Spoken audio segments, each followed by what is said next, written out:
झारखंड में 3.5 अरब का है कोयले का अवैध कारोबार। राज्य के 7 जिलों में धड़ल्ले से चलता है धंधा।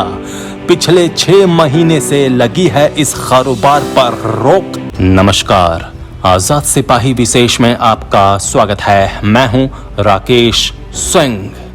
देश के कोयले की जरूरत का करीब 70% हिस्सा पूरा करने वाला झारखंड इस काले हीरे के अवैध कारोबार के कारण देश भर में चर्चित है। अब ये साफ हो गया है कि कोयले के अवैध कारोबार ने राजनेताओं से लेकर प्रशासनिक और पुलिस अधिकारियों के साथ नक्सली संगठनों को खूब पाला पोसा है। आपको ये जानकर आश्चर्य होगा कि झारखंड में कोयले के अवैध कारोबार से 3.5 अरब रुपए से अधिक का लेन देन होता है। काले तरीके से काले हीरे की ये कमाई पूरी तरह काला धन है।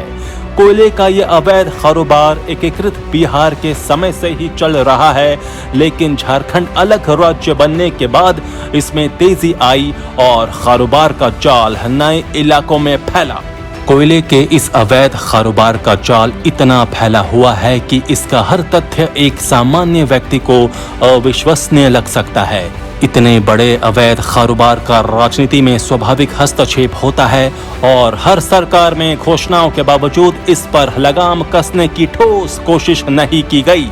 हालांकि ये भी सच है कि हेमंत सरकार के आने के बाद से राज्य में इस अवैध कारोबार पर बहुत हद तक लगाम लगी है, लेकिन इसे अब तक पूरी तरह रोका नहीं जा सका है। कोयले का ये अवैध कारोबार इसलिए भी खतरनाक होता जा रहा है क्योंकि इसने अब गैर कानूनी गतिविधियों को भी पालने पोसने की तरफ कदम बढ़ा दिया है। झारखंड में कोयले के अवैध कारोबार और राज्य पर पड़ रहे इसके असर पर राज्य समन्वय संपादक अजय शर्मा की खास रिपोर्ट। भारत में ऊर्जा के सबसे प्रमुख स्रोत कोयले के बारे में बहुत पुरानी कहावत है कि इसके धंधे में हाथ काले होते ही हैं। 1971-72 में कोयला खदानों के राष्ट्रीयकरण को एक क्रांतिकारी कदम के रूप में देखा गया था, लेकिन पिछले 5 दशक में इस काले हीरे ने आर्थिक क्षेत्र से लेकर अपराध और राजनीति के क्षेत्र में कई किस्से लिखे हैं। देश की कोयला जरूरतों का करीब 70% हिस्सा झारखंड पूरा करता है। झारखंड के धनबाद को तो देश की कोयला राजधानी भी कही जाती है, जहां कभी कोयला माफिया का साम्राज्य चलता था। उस समय झारखंड अलग नहीं हुआ था।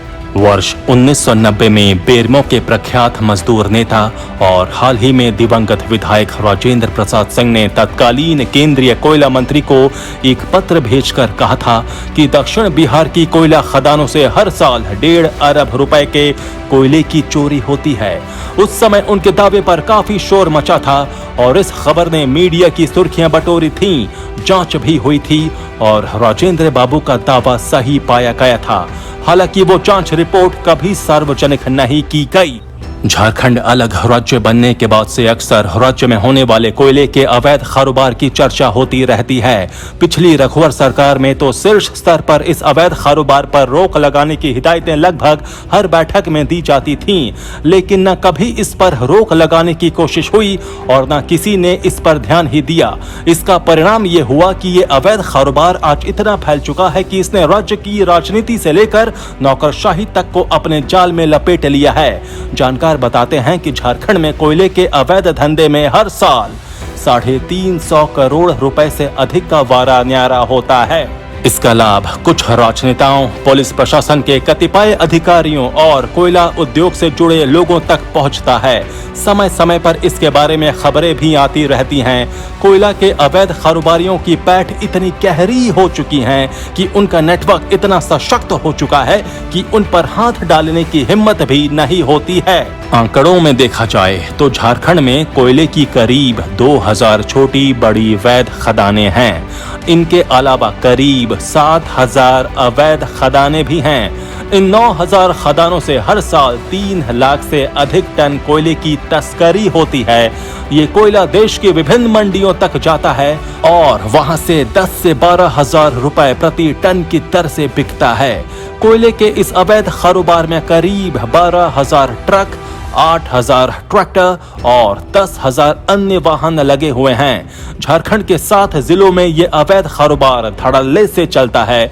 इनमें रामगढ़, हजारीबाग, लातेहार, चतरा, गिरिडीह, बोकारो और गोड्डा शामिल हैं। कोयला तस्करों और अवैध कारोबारियों के नेटवर्क की कहानियां मीडिया में खूब आती रहती हैं। चाहे धनबाद का गांजा प्लांट कांड हो या लातेहार के बालूमाथ में पुलिस द्वारा ऑनलाइन वसूली का मामला हो, मगध आम्रपाली परियोजना में टेरर फंडिंग का मामला हो या फिर रामगढ़ में आधिकारिक गिरोह के बीच खूनी संघर्ष, हर मामले के पीछे कोयले से होने वाली अवैध कमाई जुड़ी हुई है। अवैध कारोबार का इतना संगठित और निरापद कारोबार किसी दूसरे क्षेत्र में शायद ही कभी देखा सुना गया हो। हाल के दिनों में जब से झारखंड में सरकार बदली है, इस अवैध कारोबार पर बहुत हद तक नकेल कसी जा चुकी है।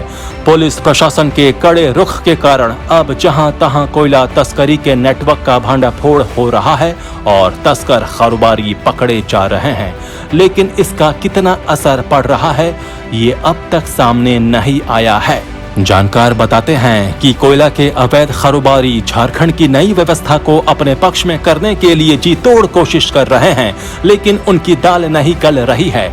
अब एक बार फिर कोयला खनन को निजी हाथों में देने का सिलसिला शुरू हुआ है।